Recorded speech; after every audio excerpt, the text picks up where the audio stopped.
Welcome to the Gaggle, where we bring you inside the newsroom to talk politics beyond what's in print. Today, with the elections looming, we are at the main newsroom in downtown Phoenix. This week, Governor Doug Ducey's big reveal. Surprise, surprise, he's running for re-election. What does his language tell us about how he's going to position himself in the primary and the general? And was his big college debt-free promise all that it was cracked up to be? But first, with the government taking away about 2,000 immigrant children from their parents at the border, Republicans and Democrats alike are infuriated. Ron, you've been covering this story from a political angle. These apprehensions are happening at the border in Arizona, Texas, and California, New Mexico as well. What can you tell us about how Arizona's delegation has responded to this Trump practice? Yeah, so there's, not surprisingly, there's two camps on this. The Republican House members, for example, have said nothing that I can find in their public statements and usual social media channels and such. They just have not commented. This is in line with a lot of other Trump controversies that we've seen over the past year and a half, that when Donald Trump really kind of lights the internet on fire, these folks kind of burrow in and don't say a lot. Then there are the folks who are out there and very much talking about this. This is Ruben Gallego, Raul Grijalva, and Tom O'Halloran. As is usual for him, he generally takes a stand. Interestingly, Kyrsten Sinema has not made any public remarks that I'm aware of on this.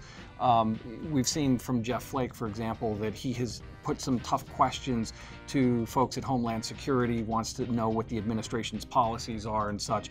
So again, two camps here. The ones that really don't want to talk about this, they're talking about other things, including Happy Father's Day of all things. But the others who are saying this is really a pretty horrible thing and we want to know what's going on. Governor Doug Ducey in Tucson last week was asked specifically about this at a Arizona Mexico conference and kind of played both sides. He said he was troubled by it, but also said he's not sure what to do with families who involve their children in illegal activity. And David Garcia, a Democrat running for the primary, on the Democratic side obviously, actually went down to Texas to witness this firsthand. How might that help him? He's definitely playing to the Democratic Party with things like this. I mean, like Ron had mentioned, Democrats are really against this idea, and it's really a moral issue. So by playing to those sort of family values and morals, I'm sure that boosts him with the Democrats, but also anybody, who is apolitical mostly, but has seen these images of kids or have heard of kids in these situations. I'm sure that kind of tugs at the heart. So clearly the world is watching. Trump and his administration are digging in on this policy. Do we have any sense as to whether or not they're going to halt this policy or continue it?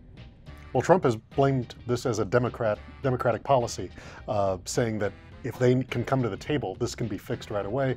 And of course, Democrats are saying this is something that the Trump administration put into effect.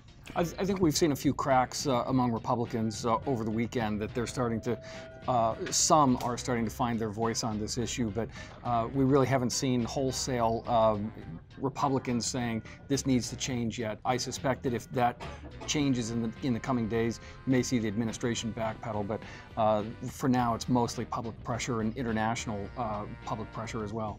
Well, our immigration reporters Daniel Gonzalez and Rafael Carranza down at the border are doing wonderful reporting, so stay tuned.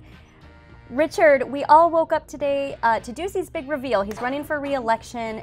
There was some very particular language in his announcement. Can you kind of walk us through it? And what does that say about how he might run during the primary, at least? Sure. Monday, Ducey, who we all knew was running, made it official. He's running. His ad contained the word secure a lot. That seemed to be his slogan, is going to be securing Arizona. And it doesn't necessarily mean security as far as like border security. He's talking about securing the future in jobs, the future in education. Secure. Now, if that is meant as a whistle or some sort of signal to sort of sound as a position of strength rather than opportunity for all, who knows? His ad also mentions a lot about him being a businessman. Seems like he's trying to tout the idea he steered the ship of state through the tough times, and now he's excited about what happens now that we're on solid financial ground. Yeah, it was interesting to me. He did pivot from the opportunity for all mantra from the past, 4 years or so since his last re-election to this, word that tends to evoke very particular feelings. It had to have been focus grouped. Well, It had to have. I mean, for a long time, he's been, the past few State of the States address, for instance, have been really moderate, sort of focused in on this like conscious conservatism that he's branded himself as. And now we have security, which not necessarily border security, but if you're reading between the lines, I think that's sort of what the message is. yeah, we have to assume that this is something that was tested out among voters, just like all campaigns test out. It's not just something they draw off the top of their heads. So security seems to resonate with the people he's trying to win over. You, Rachel, wrote a wonderful deep dive into a program that Ducey sold during his State of the State last year. In it, he told students who would be educated at Arizona colleges that if they use their talents in Arizona, they would be rewarded. You dug in. Is it what it was cracked up to be? Definitely not yet. The way it sounded like 4 years of free college for any teacher as long as they stayed in Arizona. And the way it is now, it's at most 2 years. It's only specific programs. Some of them are aimed more at like rural areas or people who are going back to school to become teachers, but definitely not. If I want to be a teacher tomorrow, I'm not going to get all 4 years for free.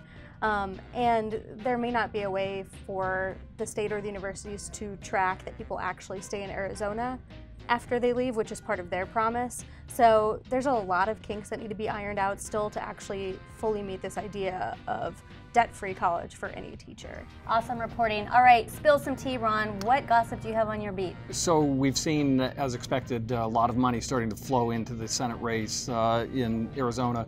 Kyrsten Sinema dropping more than $250,000 on near-term TV buys. We've seen Mitch McConnell's groups and others starting to drop millions more slotted into the fall. So this race is expected to be very expensive when it's all said and done. We're already seeing some of that. Richard. It might become more than tea, but ACLU guy on Twitter tweeted out a speech that Ducey gave, or an interview Ducey gave to the National Review in 2017, where he said that he's against immigration without assimilation. There was no follow-up. We hope to ask some follow-ups, but he seemed to suggest, the ACLU guy, that it tracks the comments of David Stringer, who talked about immigration being a problem because there's not enough white people in Arizona to go around and it's changing the demographics. We'll see where that goes. Fascinating. Rachel. I heard that the forged signatures issue for Mark Sims, who's hoping to join the legislature, may have hit home for one of our statewide elected officials, Mark Brnovich, the Attorney General. Apparently his mother was one of the forged signatures, so I don't know if we'll hear more about that. Certainly that forged signature issue is not going away. Eek! They could have been a little more sophisticated. Well, thank you so much for joining us. We will see you next week.